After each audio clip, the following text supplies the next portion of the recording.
Hi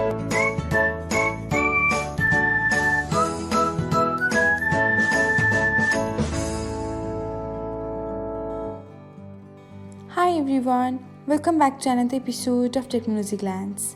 In this video, I'm going to guide you through how you can turn on autoplay for related tracks on SoundCloud. So, let's get started. Watch till the end and don't forget to subscribe to Technologyglance by hitting the subscribe button and press the bell icon so that you'll never miss another update. Without further ado, let's get started. First of all, open the SoundCloud app on your device. Now, tap the library icon. After that, select the gear button. Now, toggle on the button beside autoplay related tracks. And that's it. This will enable autoplay of the related tracks on SoundCloud.